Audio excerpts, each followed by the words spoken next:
I'm here at Apple Park in sunny Cupertino, California, and Apple just unveiled its fall product lineup. Apple events seem to fly by. This one was no exception. So if you had a hard time keeping up with what was announced, just want to get a quick overview or a breakdown, I have that recap for you right now. Here's everything that was announced at the awe-dropping event.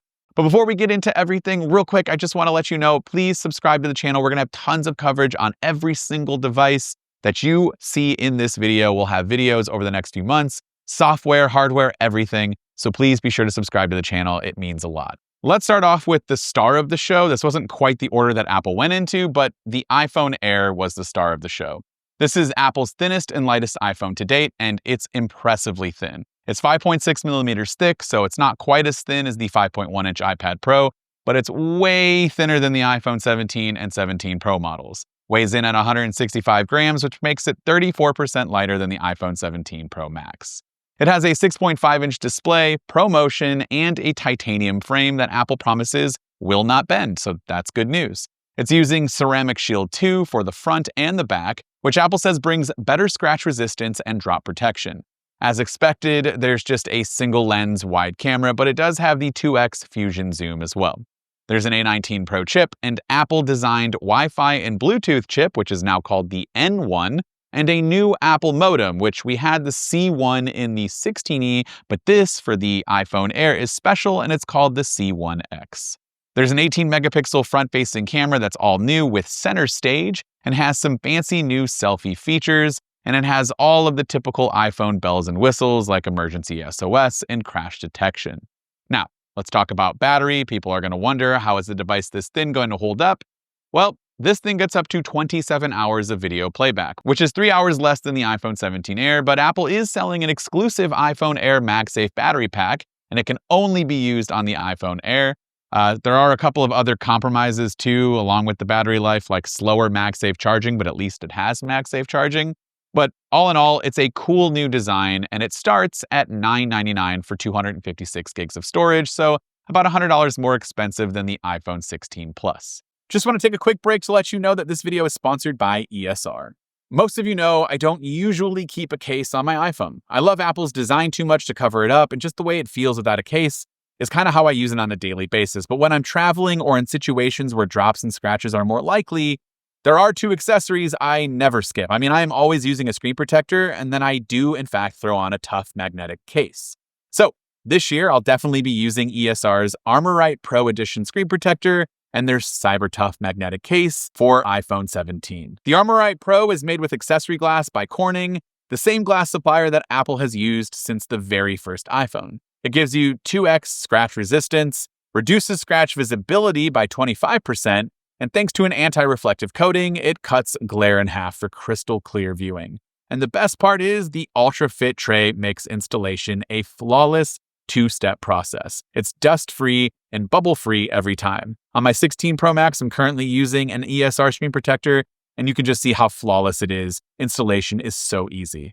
Then there's the Cyber Tough magnetic case. This thing is built for extremes. 23-foot drop protection, a 3-layer design with Poron lining, a dual-layer camera protection that shields your most expensive repair point, plus the stash stand doubles as a kickstand, adjustable from 15 to 69%. It's perfect for calls, videos, or hands-free use. And you get 2x stronger magnets, and it locks securely into all of your MagSafe accessories. So while I might go caseless day to day, when it comes to travel or situations where I'm probably pulling out my phone a lot, and if I drop it, things might get complicated, I'm always using a screen protector, and I'm definitely throwing on ESR's Cyber Tough magnetic case for my new iPhone 17. Check out ESR's full lineup of screen protectors, magnetic cases, and other accessories for the iPhone 17 by clicking the link in the description down below. Moving on to the iPhone 17 Pro, it has the same more durable front and back ceramic shield features as the Air, plus there's now a lighter, all-new aluminum unibody frame that's better at heat dissipation and also less breakable.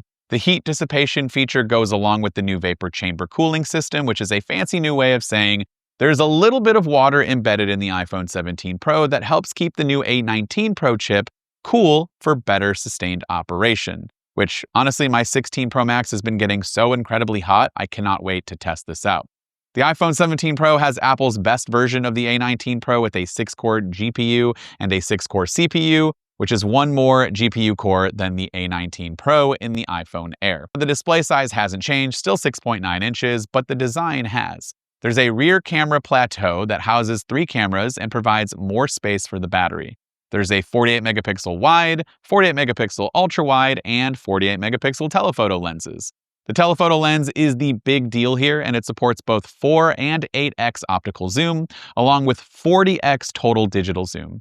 8x optical zoom is the equivalent to 200 millimeters, so you get some really great shots from a distance with excellent bokeh. The iPhone 17 Pro Max has the longest battery life ever in an iPhone, and it lasts up to 39 hours when watching videos. That's 12 hours longer than the iPhone Air. The 17 Pro can last up to 33 hours, so not quite as impressive, but still very good. Apple used all of the available space in the new iPhone 17 Pro model, so devices without a SIM slot last 2 hours longer. You do get that new N1 chip that I mentioned earlier, so Apple's new Wi-Fi, Thread, and Bluetooth chip. Plus, it uses the same 18 megapixel selfie camera. Apple is trying again with fabric, so there are new accessories like the tech woven cases for the 17 Pro models. Let's hope that tech woven is better than fine woven. That was kind of a disaster. Apple also designed crossbody straps so that you can use with any of the iPhone 17 models. Pro iPhone colors are usually, and last but not least, Pro iPhone colors, which are usually boring, is not this year. We finally have an orange color, and it's a good shade of orange. I'm happy to report. I'm a huge orange fan. Gonna be getting that one for sure, but I do like the dark blue, and I really like the two-tone silver. I think that's my next favorite. Let's quickly dive into the 17. We won't spend too much time, but it is kind of the afterthought of the lineup, unfortunately. It's basically the same as the 16. There's a larger 6.3-inch display, slimmed down bezels, and support for ProMotion, which is great. No more 2025 jokes about having 60 hertz. But happy that's over with. There's a mist, blue, sage, and lavender colors to go along with the standard black and white. And the camera design is the same, so no plateau like you get with the Air and Pro models. The iPhone 17 has a faster A19 chip, 18 megapixel front-facing camera, and a longer battery life. It lasts for up to 30 hours when watching videos, and that's about it for the iPhone, honestly. But Apple has announced new AirPods and Apple Watches, so let's jump right over to the Apple Watch. We got 3 new models this year: the Series 11, the Apple Watch Ultra 3, and the Apple Watch SE 3. So I'm just going to run through some of the highlights of all of the watches and the AirPods. I didn't get a chance to fully flesh this out and write it out here, so I'm going to use my iPhone for some notes. We have up to 24 hours of battery life on the standard Series 11, which is great. You increase the battery life. Maybe it can last all day, and then you can kind of charge it later on in the day on the next day. That would be nice. There is a big new health feature this year. It works kind of as we suspected. It is hypertension detection or blood pressure monitoring, but it's over the course of 30 days. And in that 30-day time frame, after they, collect all of the data, if you have possible hypertension, it will send you a notification, and then you can dive into the phone and see more information and what kind of next steps you should take. There's also the sleep score that was heavily rumored, so now you can kind of see how you were sleeping and kind of gauge it in a perspective of a score form, and then try to improve that score. This is very popular amongst other wearables, like Oura rings and basically any kind of smart bed that you might have. So you'll get a sleep score similar to those items. It's 2x more scratch resistant for the display, especially for the aluminum models. Titanium will still use crystal. You do get 5G connectivity for faster downloads.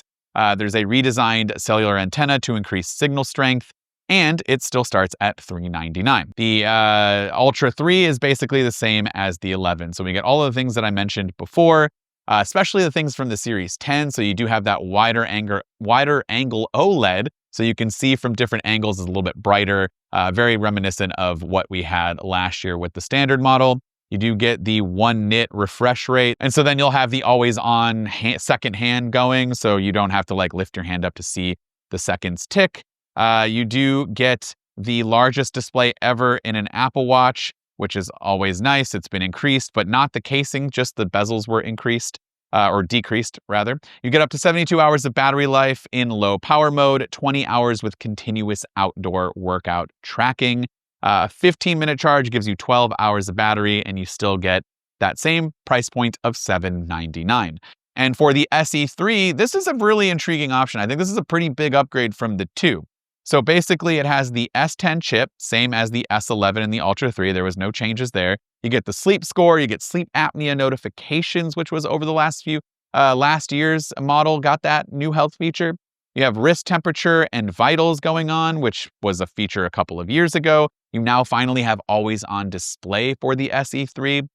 Double tap and wrist flick gestures are on here. Basically, a lot of the stuff leading up to last year's Series 10. 5G cellular, which is fantastic, and you get 40 and 44 millimeter sizes, and it starts at only $249. If you're an Apple Watch skeptical person, if you're skeptical of the Apple Watch or you've just never had any interest but maybe want to get one and you just don't want to spend the money on it, this is a great value. I highly recommend it. And finally, we did have Apple's new AirPods Pro 3, and there are some new improvements to ANC and sound quality, which is always nice. So you get 2 times better ANC, new multi-port acoustic architecture that precisely controls airflow for better spatial listening, according to Apple. It's got next-generation adaptive EQ with transformed bass response and a wider soundstage, vivid local clarity at higher frequencies, personalized transparency, so voices sound a lot more natural, and it has an updated design that matches the ear canal for better fit. And you can kind of see it here when you're looking at it from like the top down or like from the back side that would go more towards the back of your ear. You can see that it jets out a little bit more.